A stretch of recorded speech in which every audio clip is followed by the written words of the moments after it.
দোস্ত আল্লাহর কসম, বেনামাজি ছেলেরা, এই আব্বা তোদের প্রত্যেককে বলি বাপ, আল্লাহর কসম তোদের নামাজ পড়তে মন চাইবে রে বাপ, সেজদা দিতে মন চাইবে, সেজদা দিতে মন চাইবে আব্বা।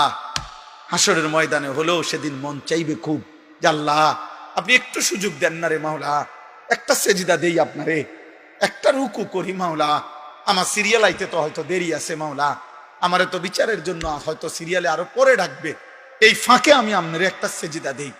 আল্লাহ বলেন ওয়ালাউ শি'না লাআতাইনা কুল্লা নাফসিন হুদাহা, এই নাফরমান, আমি চাইলে তো দুনিয়াতেই প্রত্যেককে সেজদা দিতে পারতাম, দেওয়াইতে পারতাম, আমার আনুগত্য করাইতে পারতাম, আমার জমিন, আমার আসমান, আমার সূর্য, আমার চাঁদ, আমার রাত, আমার দিন, আমার নিঃশ্বাস, আমার অক্সিজেন, আমার হার্টবিট, সবই তো আমার।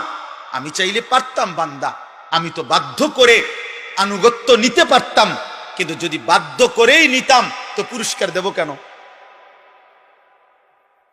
তাইলে আর পুরস্কার দেব কেন? তাইলে আর জান্নাত জাহান্নামের কি দরকার? বিচার আচারের কি দরকার? আখিরাতের কি দরকার? হাসরের মাঠের কি দরকার? কারণ আমি যাকে বাধ্য করাইয়া সেজদা করাইছি, তো সেখানে তোমার কৃতিত্ব কি?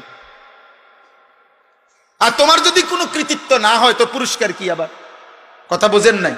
ওয়ালাউ শি'না লাআতাইনা কুল্লা নাফসিন হুদাহা, আমি চাইলে পারতাম বান্দা, কিন্তু ওয়ালাকিন হাক্কাল কাউলু মিন্নি, আল্লাহ বলে আমার চূড়ান্ত ফয়সালা নাফরমান। আজ এটা হাসরের মাঠ, আজ আমি মাফ করার দিন না, আজ হাসরের মাঠ বিচার করার দিন, আজ আমি বিচার করব।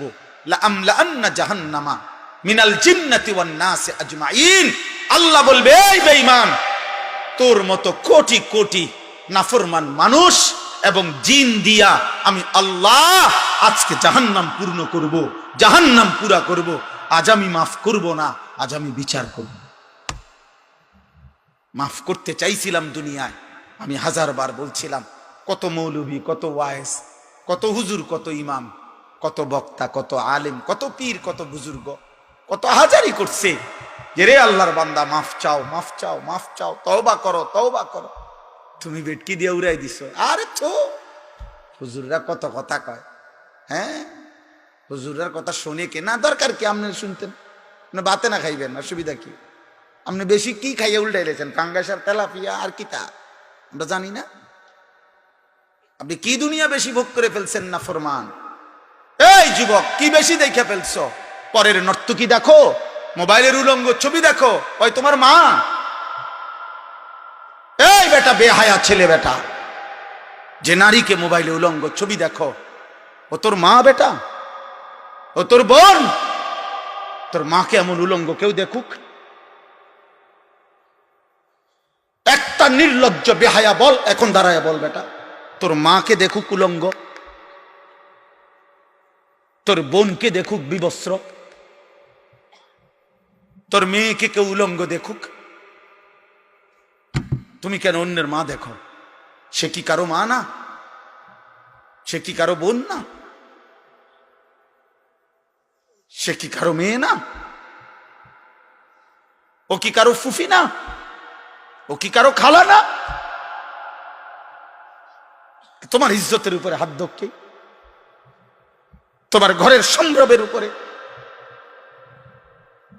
অনেক নাফরমান আছে এমন, যে মূলত এমন নিকৃষ্ট, যে যার ভিতরে এমন মানসিকতা যে আমার বোনের সাথেও যদি কেউ হারাম সম্পর্ক করে আমার আপত্তি নাই, কারণ তুই তো মানুষ না, তুই তো জানোয়ার, তুই তো মূলত জানোয়ার। যদি ইনসানের শেষ রক্ত থাকতো, মানুষের রক্ত যদি এক ফোঁটা শেষ থাকতো, তো নিজের বিবেকে বাঁচতো। এটুকু বিবেকও যদি কারো না বাজে, তো তোর শরীরে মানুষের শেষ রক্ত নাই, তোর গায়রত নাই বেটা।